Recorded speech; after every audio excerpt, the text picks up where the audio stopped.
Bismillahirrahmanirrahim. Qala al-musannif rahimahullahu ta'ala wa nafa'ana bihi wa bi ulumihi fid dharaini. Amin. Wa qala lan dawuh Isa sapa Nabi Isa alaihi salam, ya talibat dunya he wong kang luruh dunia. Litabira becik gawe bagus sapa sira. Berbuat baiklah, berbuat baguslah kamu. Tarkuka utawi ninggalaken sira ad-dunya ing dunya abaru iku luwih bagus. Wa qala lan dawuh nabiyuna sapa nabi kita sallallahu alaihi wasallam, la ta'tiyannakum ba'di dunyan ta'kulu imanakum kama ta'kulun narul hatab. La ta'tiyanna yaktine bakal teko temenankum ing sira kabeh ba'di ing dalem suwise ingsun dunya apa dunia. Ta'kulu kang mangan apa dunya imanakum ing keimanan sira kabeh, pertaruhannya iman. Jadi pada masa Rasul sih apalagi masih masa yang terbaik, orang mendapat dunia tanpa harus menjual keimanan, tanpa harus menjual kejujuran, tanpa harus menjual kepalsuan. Tapi di akhir zaman orang ingin karirnya meningkat harus berani nyogok. Orang pengen dapat gelar harus berani nipu. Orang pengen dapat popularitas ya berani nipu ke sana kemari. Ini namanya takulu imanakum, ingin dapat materi dunia. Materi dunia baik secara harta, duit, pangkat, kedudukan, reputasi. Caranya tidak benar. Caranya begitu. Kalau jadi menteri yang jujur kayaknya ya segitu-gitu aja.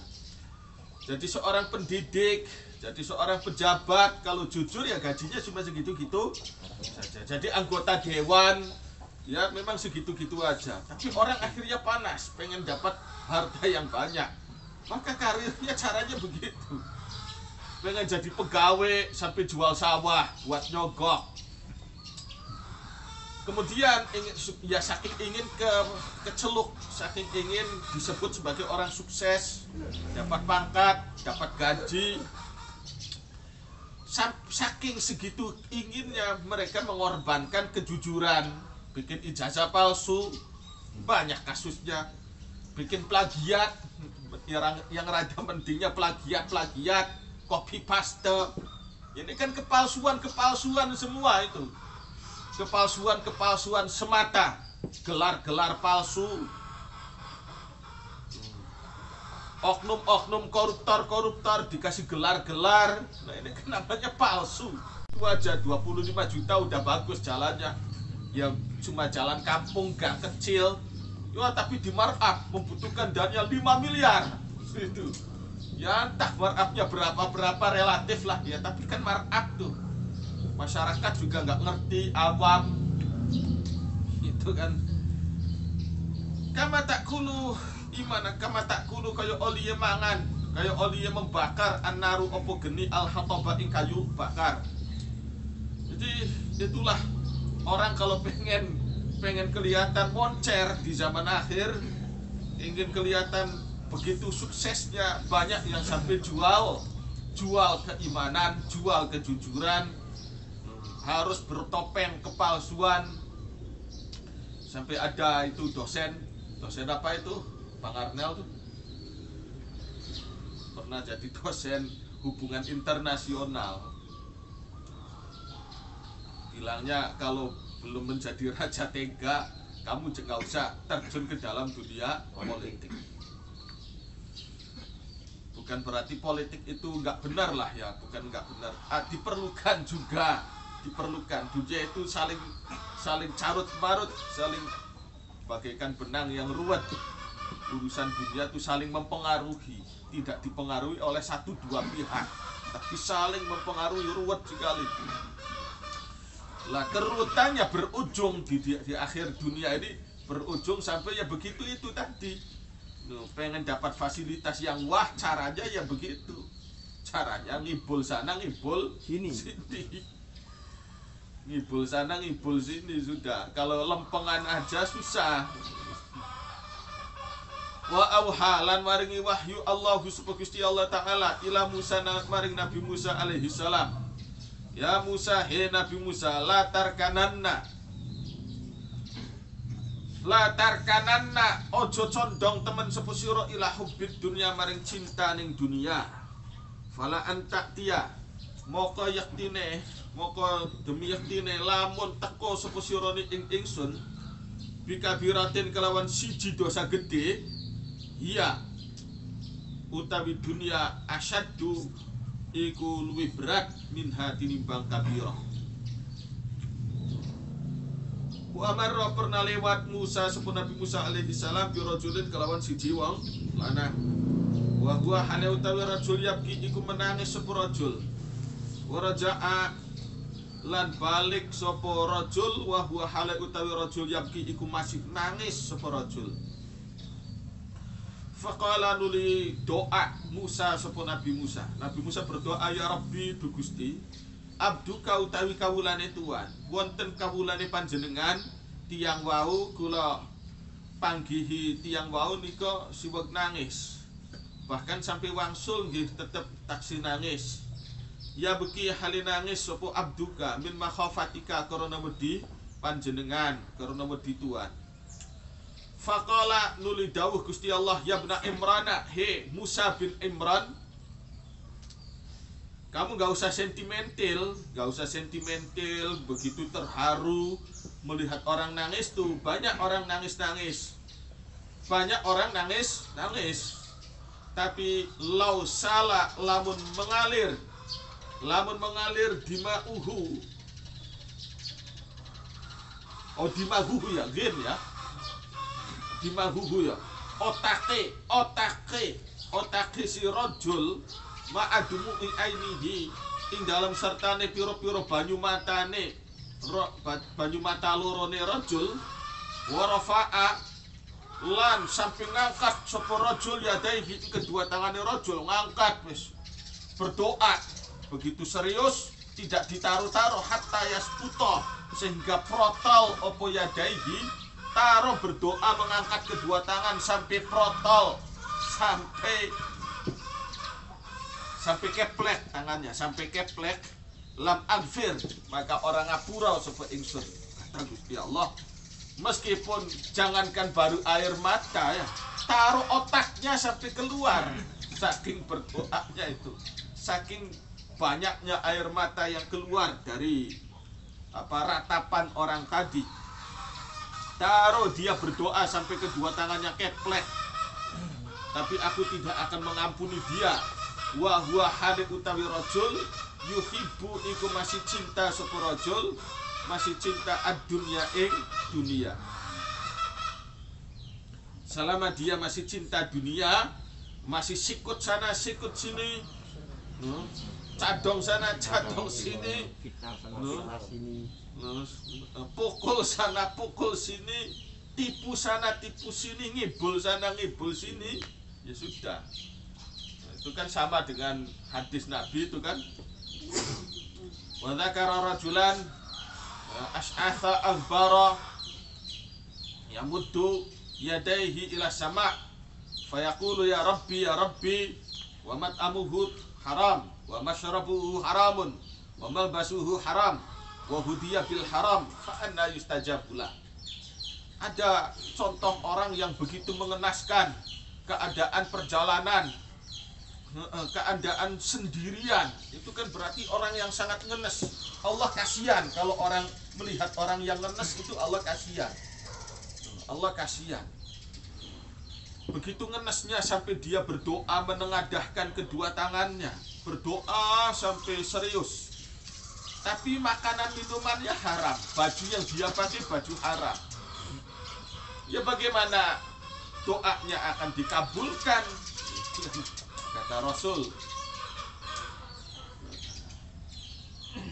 Jadi ini contoh yang riwayat yang entah nilainya seperti apa, tapi kurang lebih maknanya sama.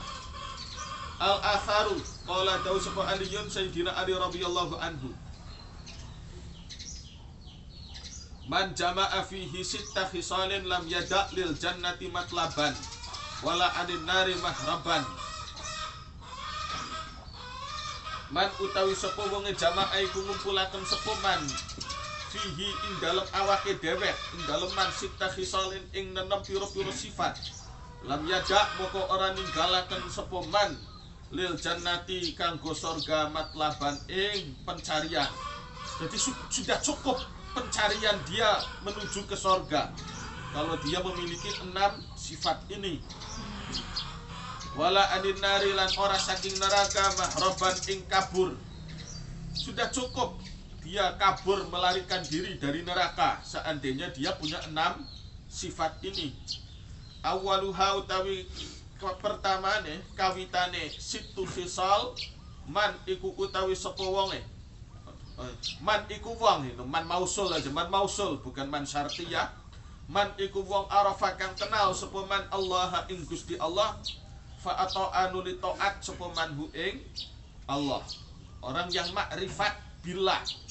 Orang yang makrifat billah, kenal, tahu tipikalnya Tuhan. Tipikalnya Tuhan seperti apa. Tidak mudah menyalahkan Gusti Allah dan memang tidak mungkin menyalahkan Gusti Allah. Tidak mungkin menyalahkan Gusti Allah. Kalau orang sudah kenal Tuhan, mana mungkin dia menyalahkan Tuhan. Bisanya orang menyalahkan Tuhan itu kan karena dia tidak tahu. Gara-gara banjir, gara-gara hujan pada kebanjiran. Nyalahkan Gusti Allah.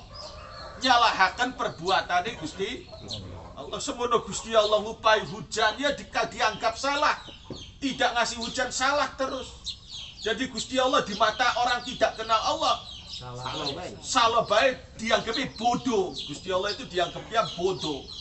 Ngasih hujan salah, tak ngasih hujan salah, serba salah. Jadi dianggapnya bodoh aja Gusti Allah, bodoh aja. Oleh menurut orang yang tidak kenal Gusti Allah.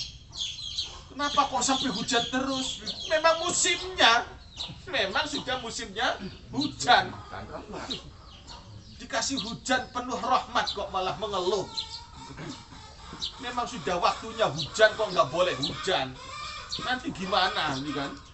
Memang sudah waktunya hujan nggak boleh hujan. Kamu kok jahat sekali. Kamu yang nggak benar. Waktunya hujan nggak boleh hujan. Waktunya kering kamu minta dihujan-hujanin. Ini orang nggak disiplin gara-gara orang tidak disiplin. Sekarang dewek. Gusti Allah itu disiplin. Ngasih rezeki juga sudah ditakar, ngasih hujan sudah ditakar, ngasih kering juga ditakar, ngasih panas ditakar, ada takarannya. Yang menyebabkan musibah ya manusianya sendiri. Jangan menyalahkan hujan. Namanya menyalahkan Gusti Allah tuh kan. Hujan itu kan perbuatan Tuhan. Disalah-salahkan. Jadi bodoh terus Gusti Allah. Makanya neraka sudah itu sudah. Orang sampai menganggap bodoh Tuhan itu. Ngaku la ilaha illallah, ngaku ucap sih di mulut la ilaha illallah. Tapi kenyataan sikapnya menganggap Gusti Allah bodoh. Menganggap Gusti Allah bodoh. Apa bukan neraka menganggap Gusti Allah bodoh? Ya sudahlah, terserah kamu. Terserah kamu jadi hujan menurut kamu, panas menurut kamu, tah gitu tah. Masya Allah tuh, jadi disalah-salahin terus Gusti Allah tuh. Ngasih hujan salah, ngasih panas salah. Jagati panas temen jagini, Masya Allah. Kenapa ini udara nih hujan terus menerus, akibatnya pada kebanjiran. Tuh, bahaya orang sampai tidak kenal Gusti Allah. Orang sampai tidak kenal Allah, sampai akhirnya salah paham, menganggap Gusti Allah bodoh. Ngasih hujan salah, ngasih panas salah, tidak tepat dan tidak tepat. Jadi orang yang cukup pencarian dia menuju surga, cukup kabur dia dari neraka, seandainya manusia kenal bahwa Allah ngasih hujan memang sudah pas, bahwa Allah ngasih panas sudah pas, bahwa Allah ngasih nasib saya begini memang sudah sepatutnya begitu. Tuh. Sudah pas semua. Saya ditakdirkan begini, jalan hidup saya begini, memang itulah yang pas. Namanya arafa rabbahu. Itulah yang pas. Seandainya saya dijadikan kayak Bill Clinton misalkan, wah, bisa kacau balau nantinya. Saya bisa kacau balau. Ya memang beginilah saya, yang pasnya begini. Man arafallah fa ata'anu li ta'at sepuman hu ing Allah. Wa arafalan ngerti sepuman ngerti asyaitona ing setan. Ya kudu ada pengalaman. Harus kenal setan. Harus kenal apa jogetnya tukang ibul setan. Inna syaitana lakum aduwan fattakhidhuhu aduwa. Tidak kenal setan ya udah terjebak nantinya. Jadi kenal dengan orang-orang yang ya itulah. Kalau bisa tahu jogetnya setan, tahu aliran filsafat materialisme itu bagaimana, turunnya materialisme itu menjadi hedonisme, menjadi apa komunis, kapitalis, itu harus ngerti. Kalau biar tidak terjebak ke situ ya kudu ngerti. Harus ngerti. Orang Murji'ah itu sifatnya seperti apa, orang Khawarij itu seperti apa, Syiah seperti apa, kudu ngerti. Kalau tidak ngerti nanti terjebak. Tidak sadar dia terjebak dalam arus pikiran mereka. Kalau tidak kenal setan, kalau kita tidak kenal setan, kita secara tidak sadar alam pikiran kita terbawa oleh setan. Harus paham. Maka ditulis kitab-kitab kayak Asy-Syahrastani menulis kitab Al-Milal wan Nihal. Al-Milal wan Nihal. Imam Al-Ustadz Abu Ishaq Al-Ashtirayini menulis kitab Al-Farqu Bainal Firaq. Supaya tahu, supaya jangan terjebak, ikut terbawa oleh mereka. Awas, itu HTI itu sejarahnya gimana? Jangan karena di situ ada bendera la ilaha illallah kita husnudzon. Ya terjebak nantinya, terbawa alam pikiran kepada pikiran mereka. Namanya kita karena tidak tahu. Ini ada pondok pesantren, ma'had apa misalkan. Padahal itu ma'hadnya orang Wahabi. Ya sudah, karena tidak ngerti kan, tulisannya Arab, maka potongannya Islami sekali. Kamu punya anak, kamu punya saudara, kamu punya tetangga, diantarkan mondok di situ. Jadilah Wahabi. Kamunya nggak ngerti kan? Maka golongan pemikiran itu mereka bergerilya di wilayah-wilayah kampus-kampus yang di situ pemahaman agamanya dangkal dan awam. Ya orang tahunya penampilan, akhirnya ikut-ikutan. Ternyata yang diikuti bangsa model kayak begitu. Maka kita mesti tahu setan, pikirannya setan kita mesti tahu. Pikirannya setan kita mesti tahu. Kalau nggak tahu kita secara tak sadar terbawa. Pikirannya orang Syiah harus tahu. Pikiran Wahabi mesti tahu. Murji'ah mesti ngerti. Kalau nggak gitu terbawa. Kita nih, ya, orang ikut setan itu tidak secara tiba-tiba. Orang ikut setan tidak secara tiba-tiba. Dia ikut secara perlahan-lahan. Misalnya Barseso tergoda oleh setan itu kan karena perlahan. Awas. Sejarah bapak kita, kakek kita. Fa'azallahuma syaitanu anha fa'akhrajahuma mimma kana fi. Kenapa sampai tergelincir kakek kita Nabi Adam dan Ibu Hawa? Kenapa sampai tergoda? Karena waqasamahuma inni lakuma laminan nasihin. Qala hal adullukum ala syajaratul khuldi Qala hal adullukum ala syajaratil khuldi. Apa ayatnya?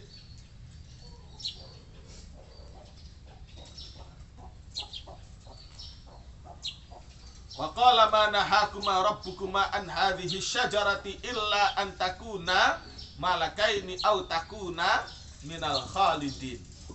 Jadi buah khuldi ini kalau kamu makan, wahai Nabi Adam, engkau bisa jadi malaikat, bahkan abadi, menjadi malaikat dan abadi. Dan dia bersumpah-sumpah membawa-bawa nama Allah. Nabi Adam karena ya lugu, belum ada sejarah kriminalitas, dianggapnya orang bahwa nama Allah itu pasti orang benar, orang baik, maka diturutilah itu makan buah khuldi. Gara-gara waqasamahuma inni lakuma laminan nasihin fadallahuma bihurur fadzaqa syajarata fabadat lahuma sau'atuhuma wa tafiqa yakhsifani alaihima min waraqil jannah wa nadahuma rabbuhuma alam anhakuma antilkuma syajarati wa aqul lakuma inna syaitana lakuma aduwwum mubin. Kamu lengah, sudah aku katakan setan itu musuh. Tapi karena Nabi Adam masih terlalu husnudzon kepada iblis, dianggapnya iblis itu ya beres aja, tulus, karena sudah berani bersumpah bawa-bawa nama Tuhan.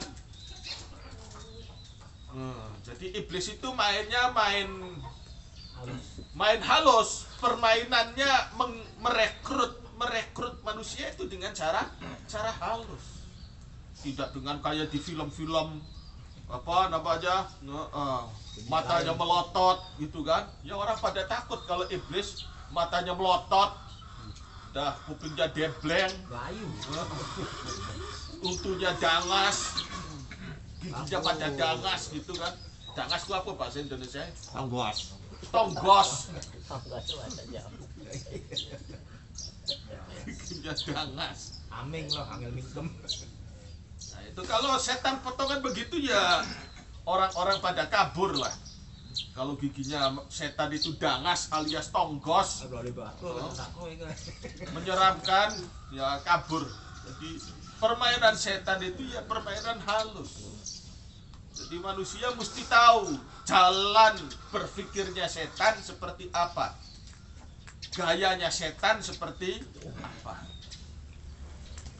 Karena orang sudah tahu gayanya setan, meskipun setan tampil dalam baju yang sangat halus, fa'asonuli melawan sepeman ing setan. Oh itu. Jadi harus tahu jalan pikirnya para nabi, sifat-sifatnya Allah, jalan pikirnya para nabi, jalan pikirnya ulama salaf, jalan pikirnya seperti apa, tradisi mereka seperti apa, diikuti. Jalan pikirnya golongan setan itu mesti tahu juga. Jadi kita dua arah kudu dipelajari semua. Dua arah kudu dipelajari semua. Gaya pikirnya ulama sejati dan ulama calo harus tahu. Ulama calo tahu, ulama calo.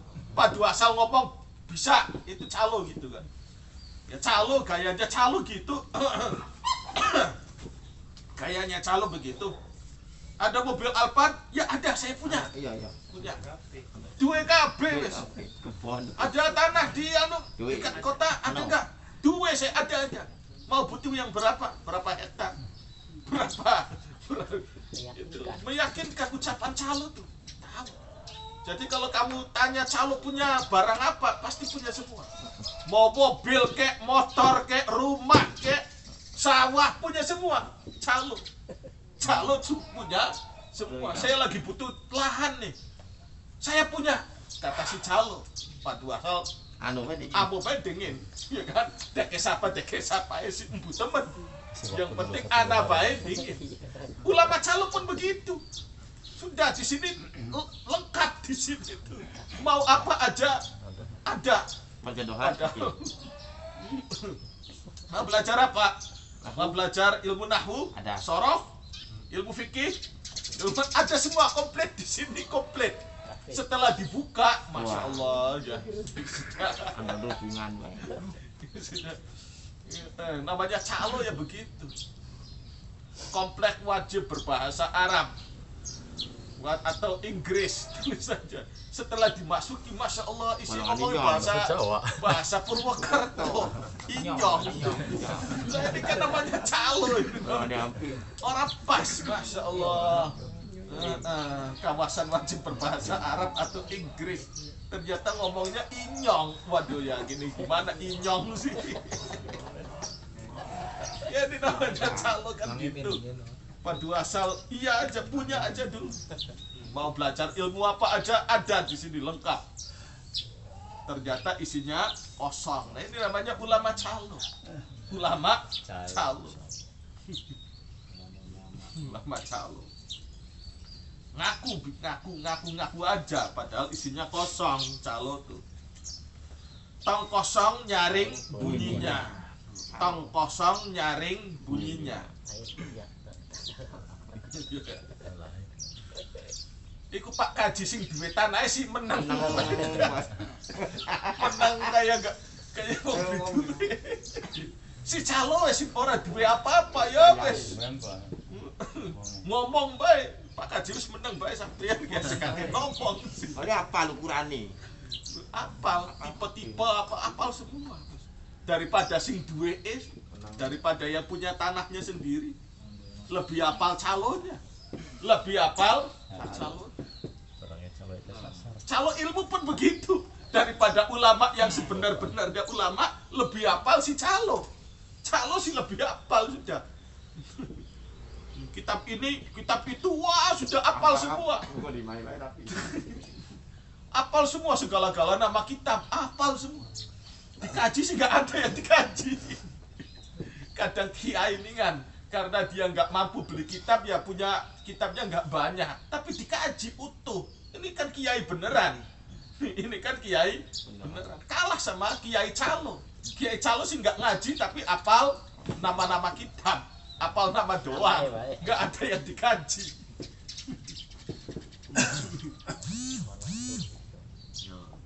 Ulama calo punya kitab banyak, cuma buat pajangan aja di ruang tamu, biar tamunya yakin bahwa sendirinya adalah kiai. Nggak ada yang dibaca kitabnya sih, nggak ada yang itu kiai calo namanya, ulama calo. Jadi punya kitab sih diborong semua, satu kontainer diborong, duitnya banyak, mudah dari nyeser kah, dari proposal kah, beli kitab satu kontainer, rak bukunya, rak kitabnya banyak, nggak ada yang dibaca, nggak ada yang dibaca. Itu namanya ulama calo. Awas jangan kamu keliru, Masih mending orang kiai kampung punya kitabnya cuma satu kardus. Kiai kampung cuma punya kitabnya satu kardus, tapi dibaca, dikaji, maknanya penuh. Itu kiai betulan. Daripada orang yang punya kitab 5 lemari, 5 rak lemari gede, cuma buat pajangan di ruang tamu. Kiai palsu, kiai calo. Orang awam nggak ngerti karena nggak mempelajari karakteristik ulama betulan dan ulama calo. Jangankan mempelajari perbedaan karakteristik Tuhan dengan karakteristik setan, mempelajari ulama betul dengan ulama palsu aja tidak. Jadi mana mungkin bisa membedakan? Akhirnya salah sikap. Ulama yang betulan disepelekan, ulama calo dikultus-kultuskan. Akibat salah sikap. Dolim itu begitu. Gusti Allah disepelekan, berhala dipuja-puja. Ini kan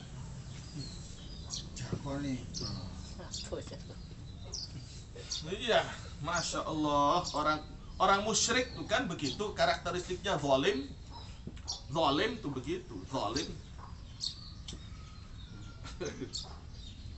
Gara-gara tidak kenal karakteristik Tuhan dan karakteristik setan.